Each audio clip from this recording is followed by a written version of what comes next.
कहानी की शुरुआत में हम एक बड़े से ऑब्जेक्ट को देखते हैं जो तेजी से हमारी अर्थ की तरफ आ रहा होता है और ये ऑब्जेक्ट सीधा जाकर अमेरिका के लॉस वेगस सिटी से कुछ दूर एक वीरान इलाके में गिरता है। यहाँ हमें पता चलता है कि उस ऑब्जेक्ट पर पहले से एक सीक्रेट डिपार्टमेंट की नजर थी और इस डिपार्टमेंट के हेड, जिसका नाम हेनरी है, उसको ऑब्जेक्ट की लोकेशन का पता चल चुका होता है कि ये ऑब्जेक्ट कहाँ पर गिरा है।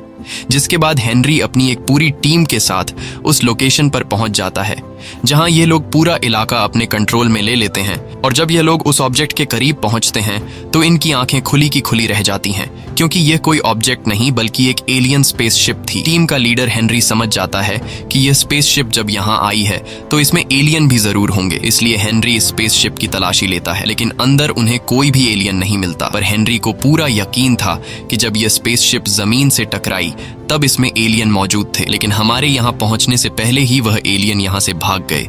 इसलिए कैप्टन हेनरी सभी को ऑर्डर देता है कि उन एलियंस को ढूंढो क्योंकि वो यहीं आसपास होंगे। जिसके बाद पूरी टीम एलियंस की तलाश में लग जाती है और एलियंस को ढूंढते ढूंढते सुबह हो जाती है पर उन्हें कोई भी एलियन नहीं मिलता। हेनरी बहुत ज्यादा गुस्सा होता है और उसे कुछ समझ नहीं आ रहा होता कि आखिर वह एलियन गए कहाँ। और तभी इन्हें कुछ अनजान पैरों के निशान मिलते हैं और ये पैरों के निशान बिल्कुल इंसानों जैसे होते हैं। इन पैरों के निशानों पर रिसर्च करने के बाद उन्हें पता चलता है कि यह निशान दो बच्चों के पैरों के हैं, एक लड़का और एक लड़की। हेनरी समझ जाता है कि इन एलियंस ने खुद को इंसानी रूप में बदल लिया है। जिसके बाद हेनरी अपनी टीम से कहता है कि पूरे शहर में जहां कहीं भी कुछ अजीब सा होता हुआ दिखाई दे तो मुझे फौरन उसकी खबर दो। तभी हम जैक नाम के एक टैक्सी ड्राइवर को देखते हैं। जैक पहले शहर के एक खतरनाक गैंगस्टर वुल्फ का एक खास आदमी हुआ करता था जहां जैक लोगों को मारना, किडनैप करना और चोरी किया करता था। लेकिन अब जैक ने बुरे काम छोड़ दिए हैं और अब वह एक आम इंसान की तरह शराफत की जिंदगी जी रहा है। पर इस शराफत की जिंदगी में जैक पैसों की कमी का शिकार हो गया है, लेकिन जैक जैसे तैसे करके गुजारा करता है क्योंकि अब वो एक सुकून भरी जिंदगी गुजार रहा है। तभी अलेक्सा नाम की एक लेडी जैक की कार में बैठती है। अलेक्सा एक साइंटिस्ट है, लेकिन अलेक्सा को लोग बेवकूफ समझते हैं क्योंकि अलेक्सा एलियंस पर रिसर्च करती है और लोगों का मानना है कि एलियंस नहीं होते। बातचीत के दौरान जैक और अलेक्सा में दोस्ती हो जाती है और अलेक्सा जैक को एक इनविटेशन कार्ड देती है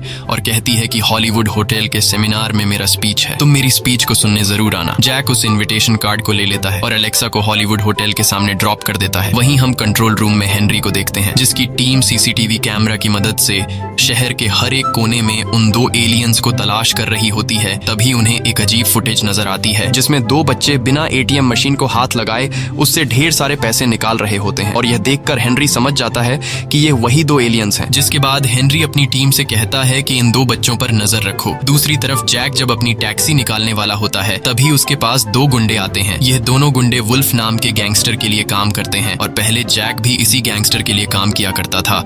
ये दो गुंडे जैक से कहते हैं कि हमारे साथ वापस चलो, बॉस ने तुम्हें बुलाया है, लेकिन जैक उनके साथ जाने से इनकार कर देता है। ये सुनकर वो दो गुंडे जैक को जबरदस्ती ले जाने लगते हैं। तब जैक उन दोनों को मार पीट कर भगा देता है। इसके बाद जैक अपनी टैक्सी में आकर बैठ जाता है और अपनी टैक्सी को स्टार्ट करके निकलने लगता है। कुछ दूर आगे आने के बाद जैक जब पीछे मुड़कर देखता है तो उसे जोर का एक झटका लगता है क्योंकि पीछे उसके कार में दो बच्चे बैठे हुए थे जिसे देखकर जैक को कुछ समझ नहीं आ रहा होता कि इन दो बच्चों को मैंने कब गाड़ी में बिठाया। जैक हैरानी से पूछता है कि तुम लोग अचानक कार में कैसे आ गए। तब वह लड़की बताती है कि जब तुम उन गुंडों से लड़ रहे थे तब हम तुम्हारी कार में आ गए। वो लड़का बताता है कि मेरा नाम सेथ है और ये मेरी बहन सारा है, हमें एक खास जगह जाना है। जैक उन दोनों से पूछता है कि तुम्हें कहाँ जाना है। तब वो लड़का पैसों की एक गड्डी निकालकर जैक से कहता है कि तुम बस गाड़ी चलाओ, जहाँ हम तुम्हें जाने को कहें तुम उसी रास्ते पर गाड़ी चलाना, मंजिल पर पहुंचते ही तुम्हें तुम्हारे पैसे मिल जाएंगे। जैक जो पहले से पैसों की कमी का शिकार था वो इतना सारा पैसा देखकर मान जाता है और उन दो बच्चों को उनकी मंजिल की ओर ले जाने लगता है। वहीं दूसरी तरफ हेनरी की टीम को पता चल जाता है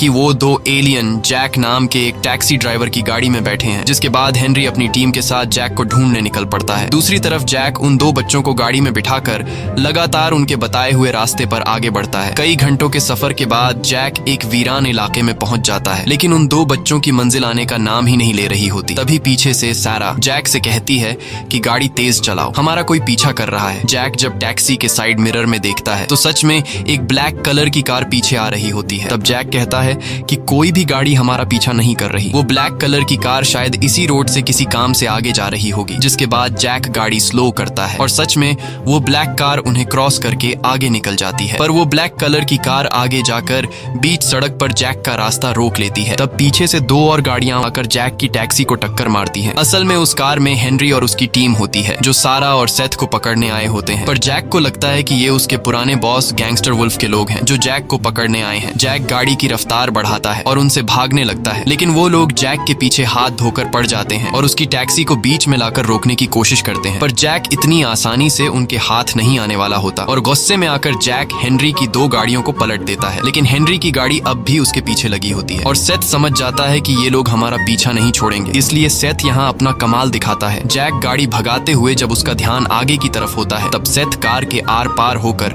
सड़क के बीचों बीच खड़ा हो जाता है और पीछे से फुल स्पीड से आ रही हेनरी की गाड़ी से जा टकराता है। इतनी तेज रफ्तार से टकराने के बाद भी सेथ को जरा सी भी चोट नहीं आती, बल्कि उसने उल्टा हेनरी की गाड़ी के टुकड़े टुकड़े कर दिए। और यहाँ हमें पता चलता है कि सेथ बहुत ही ज्यादा पावरफुल है। अब जैक तो मजे से फुल स्पीड में कार चला रहा होता है, उसे कुछ पता नहीं होता कि पीछे क्या हो रहा है, लेकिन सारा देख रही होती है कि जैक ने मेरे भाई सेथ को काफी पीछे छोड़ दिया है और सारा अपने भाई को इस तरह अकेला नहीं छोड़ सकती। इसलिए अब सारा भी अपनी शक्तियों का कमाल दिखाती है और बिना छुए ही जैक की कार का ब्रेक दबाकर कार को रिवर्स ले जाने लगती है। और जैक के पीछे देखने से पहले सारा सेथ को वापस कार में बैठा लेती है। दरअसल सारा के पास कुछ ऐसी पावर होती है जिससे वह किसी भी चीज को कंट्रोल कर सकती है और लोगों का दिमाग भी पढ़ सकती है। सारा ने जैक को ऐसा महसूस कराया जैसे उसने खुद ही कार को रिवर्स में चलाया हो। अब यहाँ जो कुछ भी हुआ होता है जैक को उसके बारे में कुछ भी पता नहीं चलता और जैक एक बार फिर पूरी रफ्तार से बच्चों को लेकर आगे की तरफ निकल जाता है। जैक समझता है कि हमारे पीछे जो लोग थे वह उसके पुराने मालिक के लोग थे जो उसे मारने के लिए आए थे, इसलिए वह बच्चों से माफी मांगता है कि मेरी वजह से तुम दोनों को परेशानी हुई। कुछ दूर आगे जाने के बाद आखिरकार सेथ और सारा की मंजिल आ जाती है। सामने एक पुराना सा वीरान घर होता है जिसे देखकर ऐसा लगता है कि यह घर सदियों से बंद पड़ा है और यहाँ दूर दूर तक कोई भी नहीं होता। ये देखकर जैक को कुछ अजीब लगता है, लेकिन फिर वह इस पर ज्यादा ध्यान नहीं देता और मीटर की ओर देखकर बच्चों से कहता है कि तुम्हारे इस लंबे सफर के बने $750, लेकिन मेरी वजह से तुम्हें जो तकलीफ उठानी पड़ी उसके लिए मैं तुम्हें 25% का डिस्काउंट दूंगा। लेकिन सेथ डिस्काउंट लेने के बजाय उल्टा जैक को $15,000 पकड़ा देता है और दोनों गाड़ी से उतरकर घर के अंदर जाने लगते हैं। जैक चिल्लाकर उनसे कहता है कि तुम लोगों ने पैसे ज्यादा दे दिए हैं, लेकिन वह दोनों बिना कुछ सुने अंदर चले जाते हैं। लेकिन जैक एक अच्छे दिल का मालिक था, इसलिए वो उनके पैसे लौटाने के लिए उनके पीछे उस घर में घुस जाता है जहां जैक ने देखा कि सेथ और सारा एक सोफा के पीछे छिपे हैं। जैक जब उनके पास जाता है तब वो दो बच्चे जैक को वापस जाने को कहते हैं। जैक कुछ भी समझ नहीं रहा होता कि आखिर ये दो बच्चे मुझे वापस जाने को क्यों कहते हैं।